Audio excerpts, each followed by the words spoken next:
Biochemistry. Bismillahirrahmanirrahim. Assalamu alaikum. زما نوم محمد عدنان خان دی او تاسو زما یوټیوب چینل ګورئ ایکسپلور د ورډ اف کیمستري. نننی ویډیو لیکچر زموږ سره دی minerals of biological significance. پریویس لیکچر کې موږ د mineral حواله سره ډیفینیشن کړو، د هغه موږ سورسز ویلو او د هغه سره موږ ټو ټایپس اف mineral باندې بحث کړو. دلته موږ د mineral ډیفینیشن کړو، دلته د mineral ډیفینیشن دوباره کو خو لږ چینجز پکې کوو.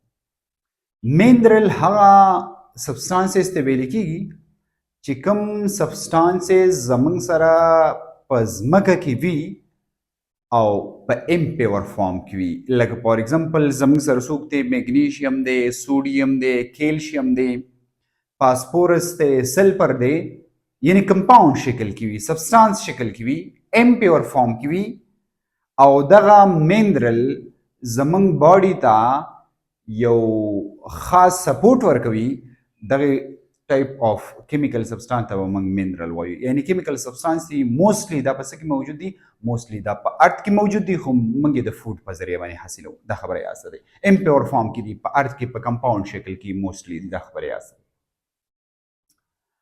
زموږ سره بایولوژیکل سیګنیفیکنس، بایولوژیکل مینز چې په باډي کې به د دې څه اهمیت وي. دلته بایولوژیکل مقصد دا دی. په هغې کې نمبر 1 زموږ سره دی آیرن. ګوره دوه قسمه خبره موږ کړې وه چې زموږ سره مینلی 2 ټایپس دی، یو مایکرو دی بل میکرو دی. مایکرو مین چې موږ ته د ورځې ډیلی موږ ته ریکوایر وي د 100 mg نه کم. که فرض که زموږ ته د 100 mg نه سیوا ریکوایر وي نو بیا ورته موږ میکرو منرل ووایو. آیرن زموږ سره په میکرو کې راځي که په مایکرو کې راځي، تاسو ته به اوس په خپله دا واضح کړی شي. آیرن د دې سمبل دی Fe. it is a part of hemoglobin. دا زموږ سره هیموګلوبین د آیرن چې کوم دی دا هیموګلوبین څه دی؟ یو پارټ دی، یوه حصه ده. هیموګلوبین مقصد دا زموږ سره یو کمپاوند دی، یو کمپلیکس دی چې دا اکسیجن څه کوي؟ ټیک کوي او دا کیری کوي، په بلډ کې موجود وي. دا کیری کوي هغه پارټ ته چې په کوم پارټ کې د اکسیجن کمی وي. نو په هیموګلوبین کې څوک موجود دی؟ آیرن موجود دی. پوینټ نمبر 1 دا شو. اډلټ هیومن ریکوایر 10 mg پر ډے. وګورئ زموږ سره چې کوم دغه دی کم هیومنز دي، کم اډلټس دي، هغې ته څومره تقریبا ریکوایر دی؟ 10 mg پر ډے. 10 mg مقصد دا دی چې دا په کم مالیکول کې راځي؟ دا په مایکرو منرل کې راځي. په مایکرو منرل کې راځي. مقصد دا دی چې د دې مقدار کم دی نو ځکه دې له موږ مایکرو منرل نوم ورکوو. بیا زموږ سره چې کوم ګروینګ چایلډ دي، کوم ماشومان دي هغه غټېږي. lactating and pregnant women require more amounts of iron. چې کوم زموږ سره ماشومان دي او هغه غټېږي، موږ له دود ورکول، لیکټیټینګ دود ورکول. لکه فار ایگزامپل لیکټیټ دا زموږ سره سری دا موجود وي په دود کې، کمپلیکس دی، کمپاوند دی. ټیک شو. اینډ پریګننټ وومن چې کوم دی، چې کوم وومن چې کوم دی هغه زموږ سره پریګننټ شي نو هغې کې خېټه کې ماشوم پیدا شي.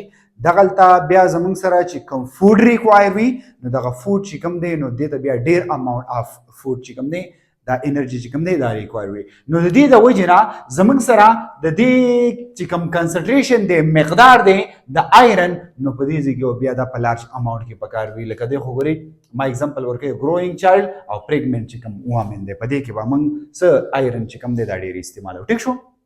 یعنی آیرن چې کوم آیرن کوم فوډ دی، په کوم فوډ کې آیرن موجود وي نو موږ به هغه استعمالوو. آیرن خو اوسپنې ته وایي، اوسپنه خو موږ داسې نشو استعمالولی. مقصد دا دی چې په کوم فوډ کې آیرن موجود وي هغه یادوي. نو آیرن په کوم فوډ کې موجود دی؟ راشي سورس ته راشي.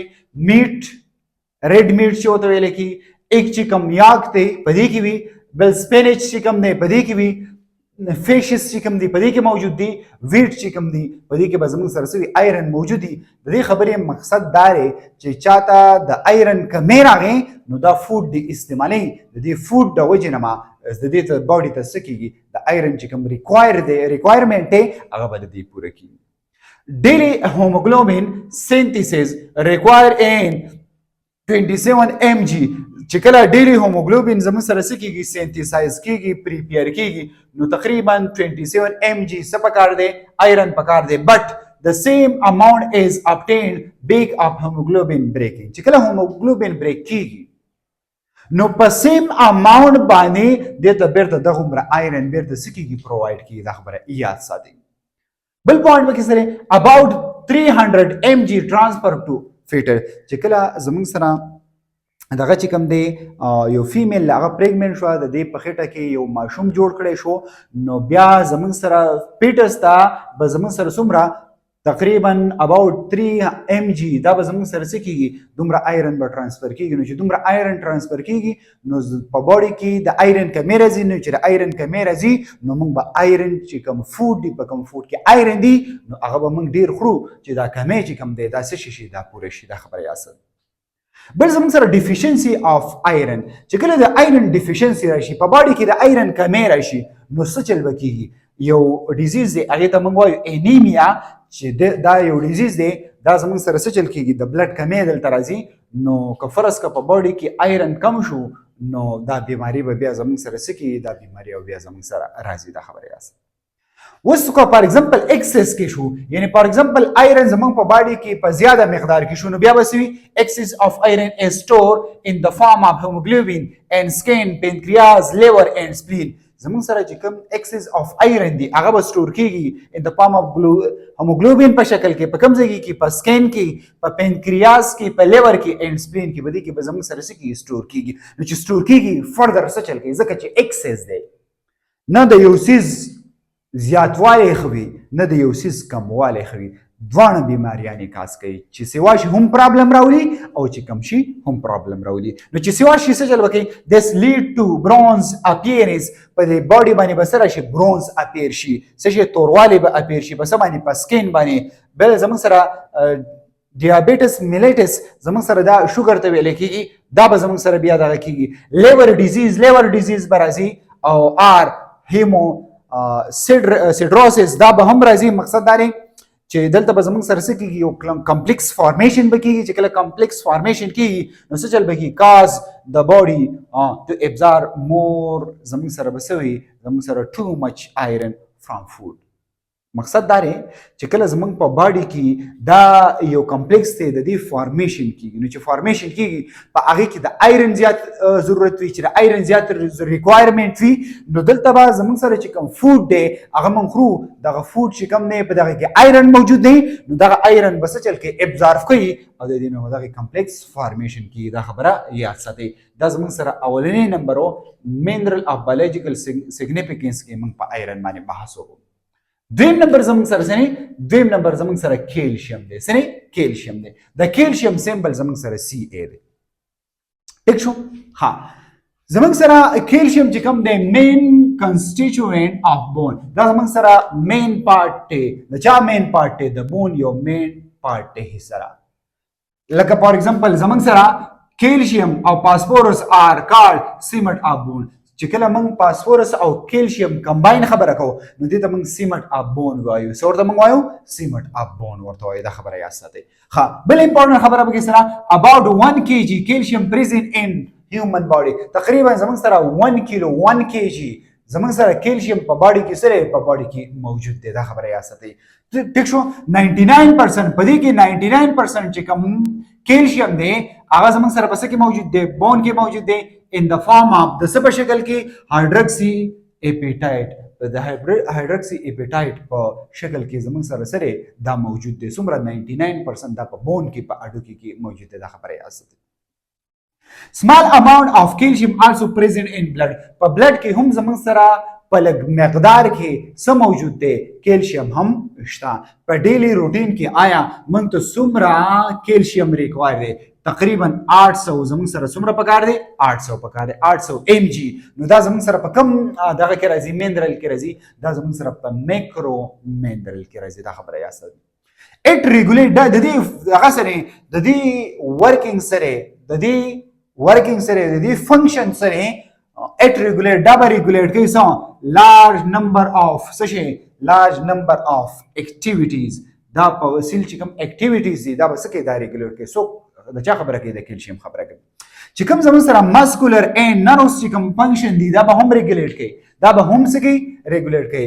یا چې کوم هارمونل چې کوم اکشن دي هغه به هم څه کوي؟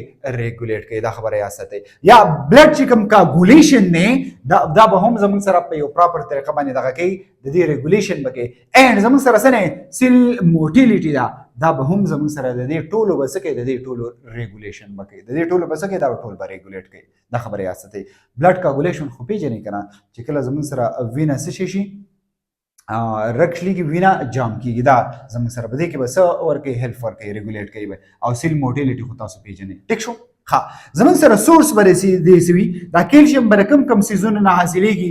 ملک شو، یوګرټ شو، او دا د دې نه به حاصلېږي تقریبا 250 ml دا به سوي اف کاو ملک، دا په دې 250 ml اف کاو ملک یا 150 ګرام اف یوګرټ دا به موږ څه کوو؟ په دې کې به څه وي؟ په دې کې به تقریبا 300 ګرام اف کیلشیم به وي.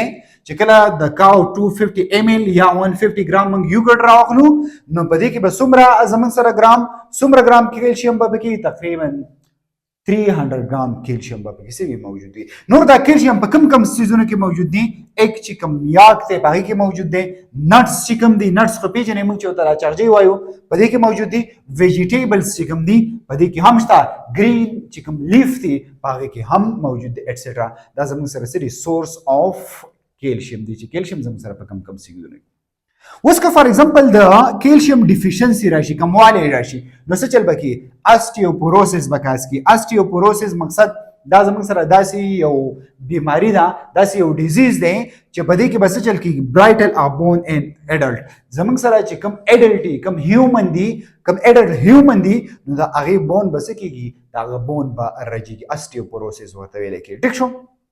ها یا بس چل کی ډیکریز کنسنټریشن اف کیلشیم. که فرض کړه د کیلشیم کنسنټریشن کم شو نو یو ډیزیز وکاس کی، هغه ډیزیز ته پس کې په پلازما کې هغه ډیزیز ته بس ویل کی هایپوکیلسیمیا. څه ورته ویل کیږي؟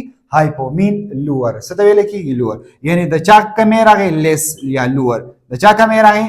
د کیلشیم کمې راغی نو د هایپوکیلسیمیا ډیزیز ویل کیږي. که فرض کا زموږ سره دا کیلشیم چې کوم دی دا په ایکسس کې شو، مین د دې مقدار سیوا شو په باډي کې، نو بیا به ورته څه ویل کېږي؟ هایپر پیرا تایرایډیزم ورته ویل کېږي. هغه ډیزیز ته بیا به زموږ سره دا ډیزیز څه کېږي؟ دا ډیزیز کاز کېږي. په دې چپټر کې صرف یو دوه ټاپکس پاتې شو، انشاءالله په نیکسټ ویډیو کې به هغه موږ وایو.